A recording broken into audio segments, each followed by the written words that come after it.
Hi there, I'm Sarah, and welcome to My Friends Pets. On this show, we'll be talking to a few of my close friends about themselves and learning all about their animals. I thought I would take this time to introduce myself to you so you can learn a little bit more about me and a little bit more about my animals. Next time, we'll be visiting one of my friends, and we'll learn all about them and their pets. I'm so excited that you could be here today, so let's get started. I have always been very passionate about animals, ever since I was little. In kindergarten, I was drawing cats in all of my family portraits, even before I owned a cat. Currently, I have 4 animals. I have 2 cats, one named Clementine and one named Liz. I have a dog named Mina, and I have a chinchilla named Chili Bean. But today, I really want to talk to you about Mina. She's a fun-loving dog, and she's about 10 years old. She's a Shiba Inu, and I know she's really excited to meet you. I've had her since she was a little puppy, so I've had her for almost 10 years. What do I like most about Mina? It's hard because, well, it's not hard. It's not hard to say what I like about her. It's hard to pick one. That's more what I meant. Mina is so particular. She has to have things a certain way. Like me, she is a very anxious dog. Which is like a great thing to have when it's your first dog ever. It's really trained me for if I get a dog in the future or another dog in the future. I hope that it's smooth sailing. And I think that part of her personality is being anxious and like a little bit wound up, and I love it. It's sad to say, but it makes me laugh. I feel like it's like this weird connecting link between me and Mina, and I think that's why I like it so much, because it's almost like if I was a dog, I would be Mina. One of my other favorite things about Mina is the fact that all these neighborhood kids know her, and I think that comes from her being a Shiba and being so prevalent on like internet meme culture. Kids love her. They all know her by name. It is so cute when we're walking and everyone's like, "Hi, Mina." And Mina knows them too, and it's really great. She remembers almost everyone she meets, and I think that's like one of my favorite things about her. I think owning a pet takes a lot more than what people expect. Owning a pet takes a lot more than what I remember from being a kid, and I've always owned animals and had a pet for a long, long time. But being an adult now and owning a new kitten, it's a struggle. You learn a lot of patience. You learn a lot of unconditional love. And I think that's what owning pet is learning patience and learning to love something that can't always verbally tell you that it loves you back. I spend almost all day with Mina, I would say. If she isn't with me, then she's with my mom or my dad.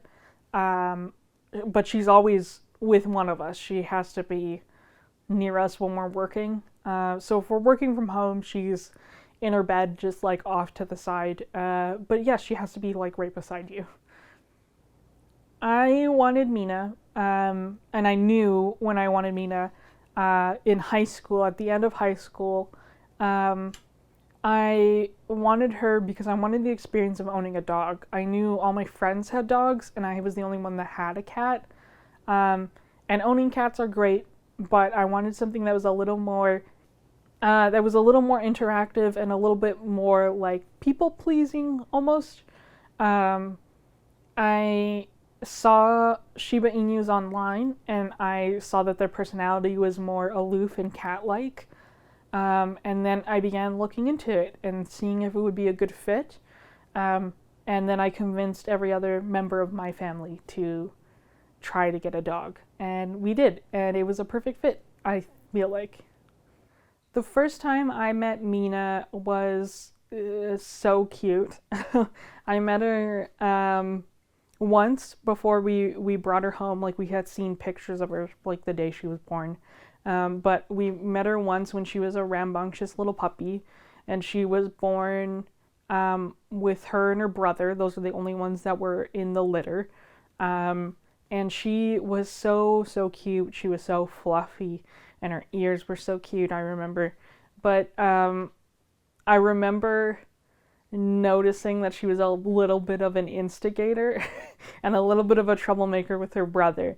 And the day that we went to pick her up, I know that the breeder had washed her and had her first bath and cut her nails. And she said she had to give her a bath because she had been rolling around in like the tree and in the yard, and she was like filthy dirty. And then as soon as she got her bath and was like dry, and she went out for one final pee before we got there, it was like immediately to the dirt pile and like rolling around again. So yeah, she can be a pretty big troublemaker. But yeah, that's what it was like the first time we met her. Bringing Mina home for the first time was stressful. And it was I was getting nervous on the day of, like the day that we were supposed to pick her up. I remember that the cats knew something was up. Like they knew something was going on. I had cleaned the house, what I thought was top to bottom at the time, not realizing that dogs get into everything. And when I brought her home and like released her out into the house, and she was just like smelling around, and the cats were like, "What is happening? Who is this? What is this?" And she was like, "Oh, it's new cats. Like, I'm really excited." And she tried to eat everything off the floor, and I realized that I did not clean everything as properly as I should. But yeah, she started realizing that she cries to get lifted up on the couch, and that she can basically run around everywhere that she wanted to.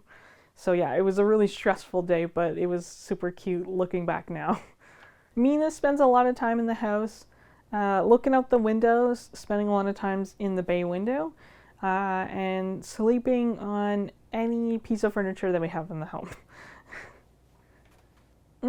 I would say Mina's favorite spot is probably in my parents' bedroom, either on the bed or like right at the foot of the bed. That's probably where she likes the most. Since bringing her home, I would say that she's like calmed down so much, and I think there is that moment where when you own a dog and you own a puppy, it's like crazy for like a huge amount of time for like all that puppy energy, and then when they start getting older, they start chilling out. And yeah, I definitely noticed that with her. Now she's so loving and she's so comfortable here. I know with the cats, she's so comfortable, and she's very comfortable like leaving them alone. She knows when to leave them alone, and she knows when to play with them.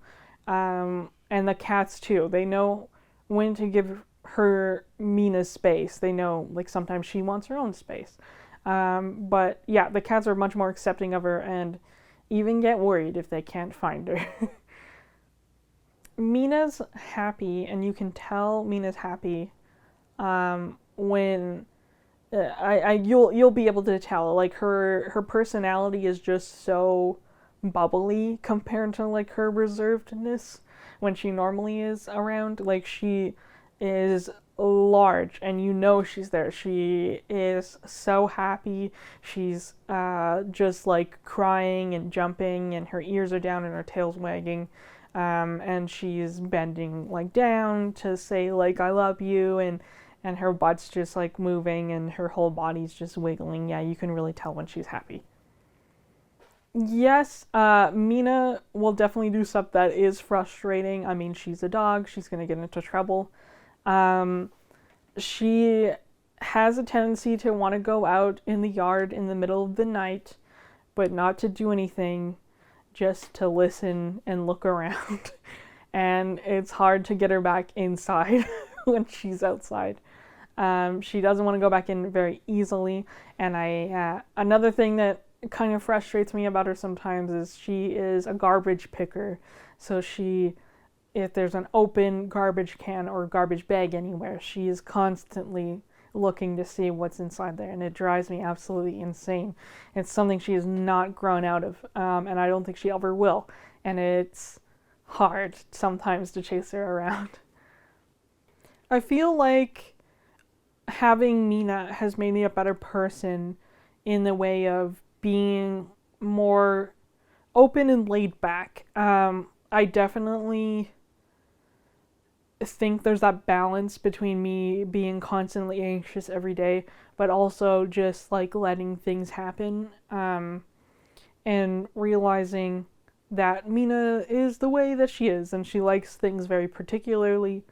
But it also has made it easier for me to be patient and more aware of the struggles of other people. I think it's important for people to remember, if they're looking and getting a dog, is finding one that fits your lifestyle, and fits your personality, because not all dogs are the same, and even not even just different breeds are different.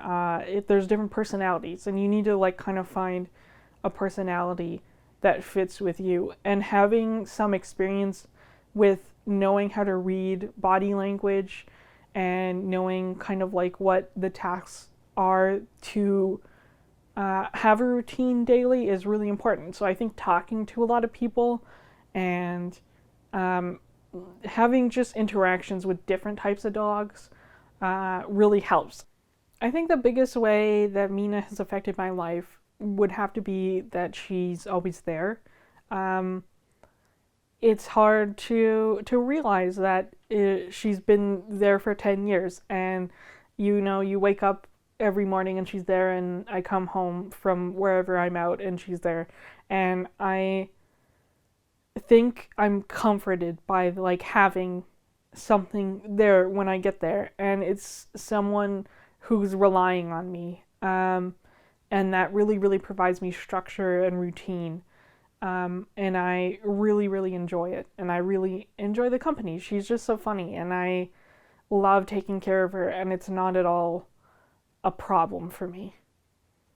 I like to think that I affected Mina's life by giving her a loving home. I mean, like, she is loved by like every one of my friends, every one of my family. She is just such an integral part of all of us together, and I think that's like a big thing.